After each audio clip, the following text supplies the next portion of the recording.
À 77 ans, Michel Sardou ne se cache plus derrière les formules convenues. Lors d'un entretien en mars 2024, il lâche une phrase qui fera vibrer les rédactions de tout Paris. Elle parle d'un hommage, mais elle n'est même pas venue me voir. Le ton est sec, l'émotion à vif.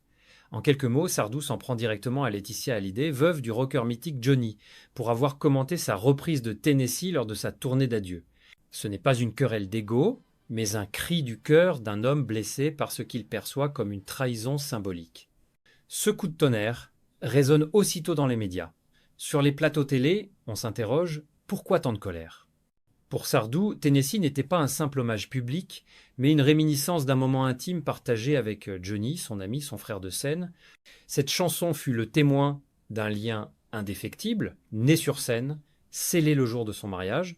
Or, la veuve du chanteur depuis Los Angeles s'en empare à travers une publication sur les réseaux sociaux, qualifiant la reprise de bouleversante. Ce mot, en apparence anodin, déclenche la foudre. Dans cette réaction, il y a plus que de l'amertume, il y a l'orgueil d'un artiste qui refuse que l'on réécrive son histoire. Sardou, fils d'artiste, élevé dans la rigueur du théâtre et de la chanson, appartient à cette génération où la parole était sacrée, où la vérité se chantait sans phare. Il défend ici non pas une simple chanson, mais la mémoire d'une amitié vécue à hauteur d'homme. Ce premier éclat n'est pas un hasard. C'est un rappel, presque testamentaire, d'un homme qui a traversé les décennies sans jamais plier devant la convenance. En s'en prenant à Laetitia Hallyday, Sardou ne provoque pas seulement une polémique. Il réveille un débat profond sur la place du vrai dans un monde saturé d'apparence. Et tandis que les titres des journaux s'enflamment, lui gardent ce regard ferme de ceux qui ont trop vécu pour feindre l'indifférence. Ce moment-là, suspendu entre orgueil et nostalgie, signe le retour d'un Michel Sardou, plus vivant que jamais. Un artiste qui, même au soir de sa vie, continue de se battre pour la sincérité. L'histoire entre Michel Sardou et Johnny Hallyday commence bien avant les polémiques. Elle s'écrit dans la lumière des années 1970, à une époque où la scène française vibre d'audace et de camaraderie. Tous deux sont au sommet, l'un patriote et provocateur, l'autre rebelle et charismatique. Ensemble, ils incarnent deux visages d'une même passion, la musique comme miroir de la liberté. Leur amitié se tisse dans les coulisses des tournées, dans les nuits de confidences et de fêtes, au rythme de guitare et de rires tonitruants. En 1977, Johnny devient témoin au mariage de Michel Sardou. Ce jour-là, une chanson unit leur voix Tennessee. Ce titre, d'origine américaine, devient pour eux bien plus qu'un air importé, c'est une promesse fraternelle. Chanter côte à côte, c'est se reconnaître sans discours, se dire tout dans un simple regard. Ce souvenir, Sardou l'a gardé comme un bijou secret, un fragment de vérité que personne n'avait le droit de transformer. Mais les deux artistes étaient faits d'un même feu. Leur complicité n'excluait pas les étincelles. Johnny, fasciné par le rêve américain, s'envolait souvent vers Los Angeles. Sardou, enraciné dans la tradition française, défendait la langue, la mémoire et un certain sens de la dignité. Leur dispute était légendaire. L'un reprochait à l'autre son conservatisme, l'autre moquait la fascination pour l'Amérique. Pourtant, malgré les désaccords, ils ne cessaient de s'admirer. Les années ont passé, les triomphes aussi. Ils se sont éloignés, puis retrouvés, toujours à mi-chemin, entre respect et orgueil. Leur dernière réconciliation aurait eu lieu autour d'un dîner intime dans les années 2010, quand Johnny, déjà malade, aurait confié « On s'est trop laissé perdre de vue ». Sardou pudique n'en a jamais reparlé, mais on dit qu'il en fut profondément touché. Quand Johnny s'éteint en 2017, Sardou reste silencieux. Il refuse les caméras, les cérémonies, les hommages télédiffusés. Non par désintérêt, mais par respect. Pour lui, le deuil appartient à l'intime, non au projecteur. Il envoie un mot simple à Laetitia « Mes pensées sont avec toi », puis plus rien. Pendant des années, il ne prononce plus le nom de Johnny, jusqu'à ce que, sur scène, en 2024, il ose chanter Tennessee une dernière fois. Non pour le public, mais pour l'ami. Ce moment aurait pu rester discret, chargé de tendresse et de mélancolie, mais il allait bientôt réveiller des blessures enfouies, transformant un souvenir sacré en scandale national. Tout part d'un instant fragile. Lors de sa tournée d'adieu en 2024, Michel Sardou choisit de chanter Tennessee sans la moindre annonce, ni effet de lumière, ni projection d'image. Un simple piano, une voix fatiguée mais sincère, et dans la salle, un silence presque religieux. Ceux qui étaient là ont senti une émotion brute, un adieu discret adressé autant à un ami disparu qu'à une époque révolue. Sardou ne voulait pas de mise en scène. Pour lui, cette chanson n'appartenait qu'à deux hommes, Johnny et lui. Mais depuis Los Angeles, Laetitia Hallyday publie un message sur Instagram « Merci à Michel Sardou pour ce magnifique hommage à Johnny ». Une phrase courte, polie, presque attendue. Pourtant, elle fait l'effet d'une gifle. Sardou, apprenant le message, se ferme aussitôt. Il y voit une récupération médiatique, un détournement d'un geste intime. Pour lui, on venait de transformer une confidence en spectacle, un souvenir personnel en communication publique. Les jours suivants, les médias s'emparent du sujet, le mot hommage devient le cœur du malentendu, Sardou s'en défend, c'était pas un hommage, c'était un souvenir, elle n'a pas à s'en emparer. Cette phrase tourne en boucle sur les chaînes d'infos. Certains y voient une sortie excessive, d'autres saluent la fidélité d'un homme à sa propre vérité. La polémique enfle, alimentée par les réseaux sociaux, qui transforment la colère du chanteur en symbole de résistance face au cynisme du show business. Derrière le tumulte, il y a pourtant quelque chose de plus profond. Sardou ne s'en prend pas seulement à Laetitia, mais à une époque qui maquille l'émotion sous des hashtags et des posts calibrés. Il défend l'idée que la mémoire ne se gère pas, qu'elle ne se monétise pas. Chanter Tennessee, c'était pour lui retrouver la chaleur d'un studio enfumé, la voix rauque de Johnny, un éclat de rire partagé entre deux prises. Rien de plus. Laetitia, de son côté, réagit avec mesure. Par la voix de son entourage, elle affirme respecter profondément Michel Sardou et regretter le malentendu. Mais pour le chanteur, le mal était fait. Sa blessure venait d'une confusion des valeurs. Là où lui parlait d'amitié, elle parlait d'image. Ainsi, le feu de la polémique s'allume sur un mot, mais brûle sur une question bien plus vaste. À qui appartiennent les souvenirs ? À ceux qui les ont vécus ou à ceux qui les racontent ? Le conflit entre Michel Sardou et Laetitia Hallyday dépasse de loin la querelle d'ego. Il oppose deux conceptions du souvenir, presque deux philosophies de vie. D'un côté, un artiste forgé par la pudeur, le respect de la vérité vécue et la méfiance envers la mise en scène. De l'autre, une femme qui, depuis la mort de son mari, porte le poids d'un héritage devenu mythe et tente d'en préserver la lumière à travers les médias, les fondations et les commémorations. Pour Sardou, le souvenir est une flamme intérieure, intime, qu'il faut protéger du vent de la publicité. Il ne supporte pas que l'on transforme la sincérité en marchandise. Dans ses interviews, il parle souvent de fidélité silencieuse. Une loyauté qui se vit, non qui se montre.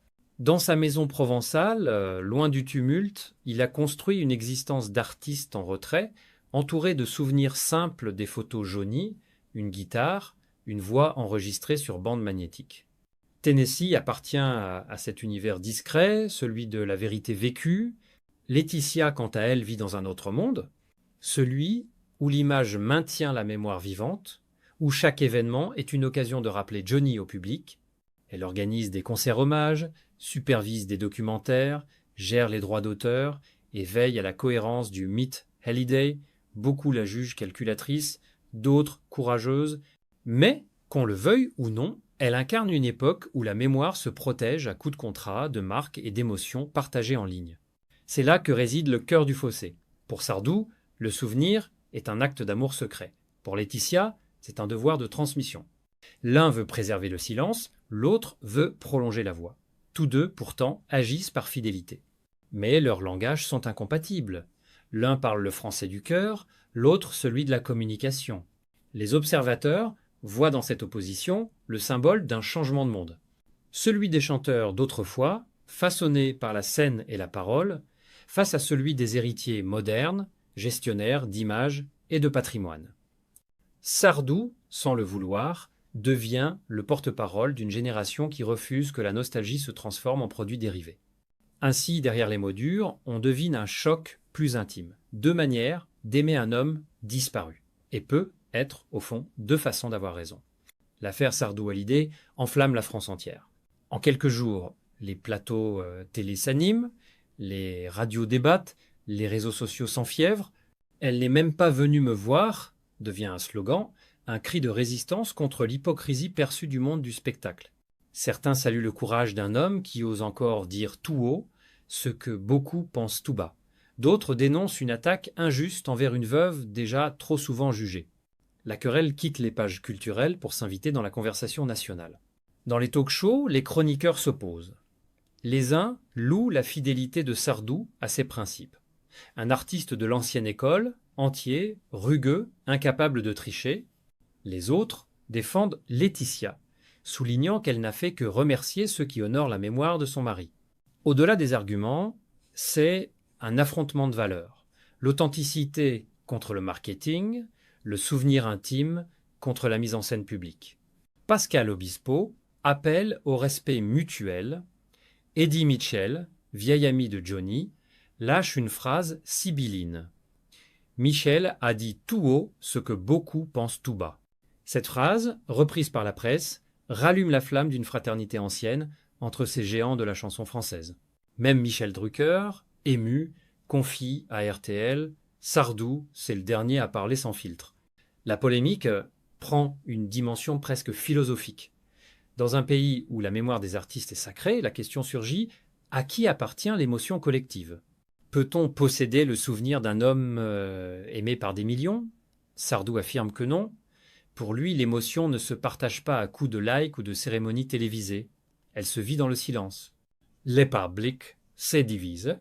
Les fans de Johnny défendent farouchement Laetitia, accusant Sardou d'aigreur et de jalousie. D'autres, au contraire, se reconnaissent dans sa franchise. Des anonymes lui écrivent des lettres disant « Merci d'avoir parlé pour nous ». Et lui, sans triompher, répond « Je n'ai dit que la vérité ». Cette phrase, simple et droite, devient le résumé de tout un destin. Au fond, la France se découvre partagée entre deux nostalgies, celle de la sincérité d'hier et celle du mythe d'aujourd'hui. Et si cette querelle avait surtout révélé la peur universelle de voir disparaître l'authenticité dans le vacarme des hommages, les mois passent et le tumulte médiatique s'éteint peu à peu. Michel Sardou, achevant sa tournée d'adieu, retrouve enfin le calme qu'il cherchait. Dans sa maison du Sud, loin des micros et des plateaux télé, il savoure le silence, ce compagnon fidèle des âmes fatiguées. Il ne parle plus de Laetitia, ni de Johnny, mais dans chaque entretien, un éclat d'amertume persiste, discret, presque tendre, celui d'un homme qui a trop aimé pour accepter qu'on travestisse ses souvenirs. Pourtant, cette querelle l'a changé. Elle a ravivé chez lui un sentiment qu'il croyait perdu, la certitude que la sincérité a encore du sens. Il a reçu des centaines de lettres, parfois de fans de Johnny, parfois de simples citoyens, lui disant combien sa parole leur avait rendu quelque chose d'essentiel, le droit d'être vrai, même à contre-courant. Sardou, sans triompher, répondait toujours de la même manière « Je n'ai rien fait d'autre que rester fidèle ». Pendant ce temps, Laetitia Hallyday poursuit son œuvre de mémoire. Entre les expositions, les documentaires et les projets de concerts virtuels, elle s'efforce de maintenir la flamme du mythe Hallyday. Fatiguée mais digne, elle sait que le nom qu'elle porte n'appartiendra jamais tout à fait ni à elle, ni au public. Elle continue pourtant, convaincue que son rôle est de transmettre, de préserver, d'entretenir. Entre ces deux solitudes, il n'y aura probablement jamais de réconciliation. Chacun garde sa vérité, Sardou, celle d'un ami blessé, Laetitia, celle d'une gardienne du souvenir. Deux fidélités opposées, mais nées du même amour. Et quelque part dans ce désaccord réside toute la beauté de leur histoire. Aujourd'hui, Sardou vit dans la discrétion, entouré de sa famille et de ses souvenirs. Parfois, le soir, il écoute une vieille bande de Johnny. Il ferme les yeux, sourit à demi, comme si la voix de son ami résonnait encore dans le silence de la nuit. À cet instant, il n'y a plus de polémique, plus de phrases blessantes, seulement deux voix mêlées dans l'éternité d'une chanson. Parce qu'au fond, la mémoire n'appartient à personne. Elle survit à travers ceux qui osent l'aimer, même maladroitement, et peut être quelque part Johnny sourit encore. L'histoire entre Michel Sardou et Laetitia Hallyday révèle bien plus qu'une querelle, c'est un choc entre deux visions du monde. Lui, artiste pudique, défend la sincérité de l'amitié et le droit au silence. Elle, veuve courageuse, entretient la légende et la mémoire collective. Entre pudeur et communication, entre souvenirs intimes et mythe national, la France s'est reconnue divisée mais émue. Au terme de la tempête, il ne reste que deux fidélités blessées et un même amour pour Johnny, figure éternelle d'une époque révolue. Dans ce silence, Sardou trouve enfin la paix.